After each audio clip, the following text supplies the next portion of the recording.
देवेंद्र, अगर रामकृपाल यादव की बात की जाए, एक अनुभवी चेहरा है, केंद्र में राजनीति कर चुके हैं, उस राजनीति को बहुत बेहतर ढंग से समझते हैं और वो अनुभव लेकर अब राज्य में आ रहे हैं, तो किस तरह से इनके अनुभव का फायदा न सिर्फ पार्टी बल्कि एनडीए और राज्य को मिलेगा? और जैसा कि मैं आपको बता रहा था कि ये आरजेडी पृष्ठभूमि से आए हुए नेता हैं और आरजेडी में भी जब थे तो जनाधार इनका बहुत बेहतर रहता था। कार्यकर्ताओं के साथ जो एक संपर्क है वो बहुत बेहतर माना जाता था। बाद में आरजेडी छोड़ के वो बीजेपी में आए और बीजेपी से जब वो चुनाव लड़े थे लोकसभा का, तो लालू प्रसाद यादव की बेटी मीसा भारती के खिलाफ उन्होंने चुनाव लड़ा था और न सिर्फ चुनाव लड़ा बल्कि उनको जीत हासिल हुई थी। और उसमें उनको रोकने के लिए लालू प्रसाद यादव के परिवार की तरफ से बहुत ज़्यादा कोशिश की गई थी कि किसी तरह से उनको चुनाव लड़ने से रोका जाए। उनके घर पे भी जब लालू प्रसाद यादव की बेटी गई थी तो रामकृपाल यादव बताया जा रहा था कि घर छोड़ के कहीं और निकल गए थे। उन्होंने मुलाकात नहीं की थी, लेकिन वो चुनाव लड़े और जीते और उसके बाद केंद्र में मंत्री भी बने थे। तो और बहुत सहज व्यक्तित्व के नेता माने जाते हैं। हालांकि पिछली बार के इलेक्शन की अगर बात कर लें तो उस इलेक्शन में लोकसभा चुनाव में क्योंकि उनको हार का सामना करना पड़ा, तो उसके बाद ये तय माना जा रहा था कि जब विधानसभा चुनाव होंगे तो विधानसभा चुनाव उनको लड़ाया जाएगा। देवेंद्र, बिल्कुल एक और नाम है जिस पर चर्चा करनी बहुत जरूरी है और वो है संजय सिंह टाइगर का। संजय सिंह टाइगर को ऐसी सीट से चुनावी मैदान में उतारा गया जहां पहले से बीजेपी के कद्दावर नेता और जिनका जनाधार बड़ा मजबूत था उनका टिकट कटा। उसके बाद जो भरोसा बीजेपी ने संजय सिंह टाइगर पर जताया वो उस भरोसे पर खरे भी साबित हुए। महागठबंधन के मुस्लिम उम्मीदवार को हराकर उन्होंने ये जीत सुनिश्चित की है। जी हाँ, बिल्कुल। और आरा की सीट पे जब अमरेंद्र प्रताप सिंह के बारे में पार्टी ने तय कर दिया था कि वहाँ पर उनको चुनाव नहीं लड़ाया जाएगा, तो उसके बाद ये था कि पार्टी का कोई युवा अपेक्षाकृत युवा चेहरा यानी कि अमरेंद्र प्रताप सिंह की तुलना में अमरेंद्र प्रताप सिंह की उम्र ज़्यादा थी तो इसलिए उनको चुनाव लड़ने से मना किया गया था, चुनावी राजनीति से दूर रखा गया था। तो उसमें एक प्रमुख नाम ऑलरेडी संजय टाइगर का था और बीजेपी के कई नेता उन पर बहुत ज़्यादा भरोसा करते हैं। हालांकि उसमें जो एक दो और नाम थे उसमें संसाधन संपन्न ज़्यादा बड़े नाम थे, लेकिन पार्टी के टॉप लीडरशिप ने संजय टाइगर का चयन किया क्योंकि एक तो कार्यकर्ता के तौर पे उनकी छवि बहुत ही अच्छी रही है, बहुत बेबाक नेता माने जाते हैं, बहुत साफगोई से बात करने वाले नेता माने जाते हैं, बिना लाग लपेट बात करते हैं और बहुत क्लीन इमेज के नेता माने जाते हैं। इनके भाई भी विधायक रहे हैं, इनके पिताजी सरकारी अधिकारी थे, लेकिन आज ये खुद भी विधायक रहे हैं। बावजूद इसके इनको अगर आप देखेंगे तो बहुत सहजता के साथ इनका किसी के साथ इंटरेक्शन होता है और उसमें यह तय माना जा रहा था कि चुनाव इनको लड़ाया जाएगा और अगर चुनाव जीतने में ये सफल रहे तो ख़ासतौर पे आरा और भोजपुर का जो पॉकेट है वहाँ पर एक राजपूत कम्युनिटी ऑलरेडी बीजेपी के लिए समस्या रहते रही थी। पिछले लोकसभा चुनाव में भी देखने को मिला था, उसके पहले विधानसभा चुनाव में भी देखने को मिला था।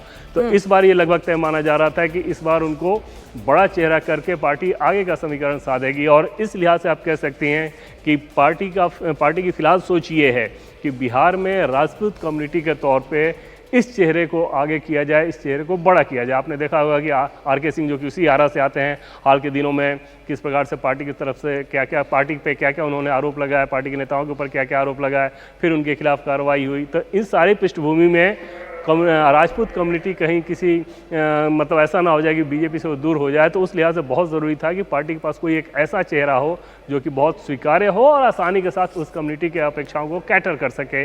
और उस लिहाज से संजय सिंह टाइगर जो कि राजपूत कम्युनिटी से ही आते हैं उनके नाम को फाइनलाइज किया गया है और आज वो शपथ लेंगे।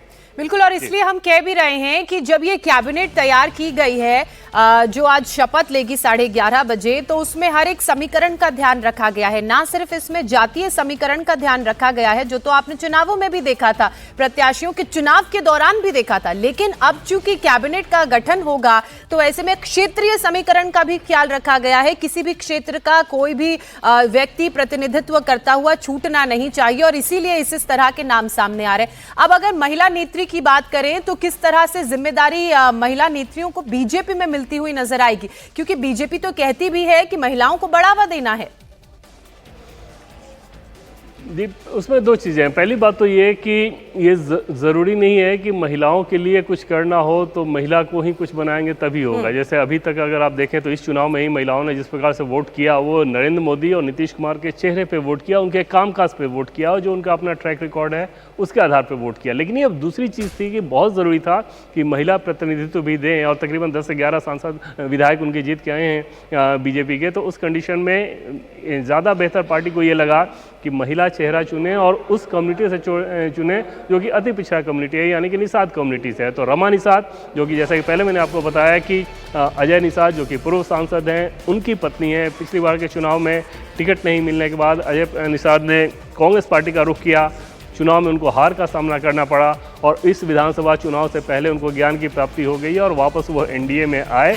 और जैसे वो एनडीए में आए तो औराई की सीट पे, यानी कि औराई की सीट है, मुजफ्फरपुर की एक विधानसभा सीट है औराई, वहाँ से उनको चुनाव लड़ाया गया। और तब ये तय माना जा रहा था कि अगर वो चुनाव जीतती हैं और एनडीए सरकार बनती है तो वो उस सरकार में एक चेहरा मंत्री के तौर पर होंगी। उनका नाम फाइनल करके उनको बताया जा चुका है और आज वो मंत्री पद की शपथ लेंगी। बिल्कुल, चलिए जो मंत्री पद की आज शपथ लेगा उनके नाम सामने आ गए हैं और हमारे पॉलिटिकल एडिटर उन नामों को बता रहे हैं, साथ ही पूरा एनालिसिस कर रहे हैं कि क्यों बीजेपी ने इन नामों को चुना है, इसके पीछे वजह क्या है, किन समीकरणों का ध्यान रखा गया है। देवेंद्र, एक बार फिर से थोड़ा ऊपर चलते हैं। ये तो बिल्कुल क्लियर था कि नीतीश कुमार मुख्यमंत्री के रूप में शपथ लेंगे, लेकिन उनके 2 डेप्यूटीज को लेकर बड़ी बातें हो रही थी। तो क्या उप मुख्यमंत्री के रूप में जो 2 लोग शपथ लेंगे उनके नाम को लेकर 100% क्लैरिटी है? हाँ बिल्कुल, तो ऑलरेडी नेता और उपनेता के तौर पे, विधायक दल मंडल के नेता और उपनेता के तौर पे चयन कर लिया गया है। तो उसी भूमिका के लिए उनका चयन किया गया है। और एक तरह से आप कहें कि पिछली बार जो तिकड़ी थी और जिस तिकड़ी ने ये मैंडेट दिया तो उसको रिपीट करना ही एनडीए गठबंधन के नेताओं को ज़्यादा बेहतर लगा। हालांकि एक चर्चा ये ज़रूर पार्टी के भीतर, बीजेपी के भीतर चल रही थी। बीजेपी का एक खेमा ये ज़रूर चाह रहा था, जेडीयू के एक बड़े नेता ये ज़रूर चाह रहे थे, ऐसी चर्चाएं थी कि वो विजय कुमार सिन्हा के साथ, क्योंकि उनके इक्वेशन बहुत अच्छे नहीं है, तो वो उनकी भी ये राय थी कि शायद अगर कोई और डिप्टी सीएम हो तो ज़्यादा बेहतर। अलग अलग अपने अपने तर्क दिए जा रहे थे। संघ का एक खेमा ये चाह रहा था कि सूत्रों द्वारा जो हमें जानकारी मिली कि वो मंगल पांडे के नाम को आगे बढ़ाना चाह रहे थे डिप्टी सीएम के लिए। लेकिन एनडीए के नेता और बीजेपी के बड़े नेता इस खतरा को एक तो इस लिहाज से नहीं उठा सकते थे कि पहली बात ये है कि इन चेहरों ने ही ऐसा रिजल्ट दिया है। सरकार की ये 3 प्रमुख चेहरे थे और उन 3 प्रमुख चेहरे के आधार पर ऐसा मैंडेट आया है, तो फिर उसको रिपीट करना सबसे सुरक्षित, सबसे सेफ चीज़ और सबसे लॉजिकल चीज़ मानी जा सकती है। दूसरी चीज़ कि विजय कुमार सिन्हा क्योंकि भूमिहार कम्युनिटी से आते हैं, लगभग 3.5% आबादी है, लेकिन उसका असर और कई गुना ज़्यादा इस लिहाज से होता है कि बहुत हार्डकोर मुखर सपोर्टर ये लोग बीजेपी के रहे हैं। इसलिए कम्युनिटी मानी जाती है कि बहुत हार्डकोर मुखर सपोर्टर और आरजेडी और जंगल राज का मुखर विरोधी और हमेशा से ही लगातार विरोध करने वाली ये कम्युनिटी रही। तो उस कम्युनिटी में भूमिहार कम्युनिटी के डिप्टी सीएम को हटा के किसी और को बना दें तो एक बड़ा राजनीतिक खतरा होता। तो उस लिहाज से विजय सिन्हा को रिपीट किया गया और हटाने का कोई ऐसा कारण भी नहीं था सिवाय कुछ नेताओं के पर्सनल ईगो के। जी। और सम्राट चौधरी को लेकर तो ये भी कहा जाता है कि ये एक ऐसी पौधे जिन्हें सींचने का काम खुद बीजेपी ने किया है और अब बड़ी जिम्मेदारी के लिए इन्हें तैयार किया जा रहा है।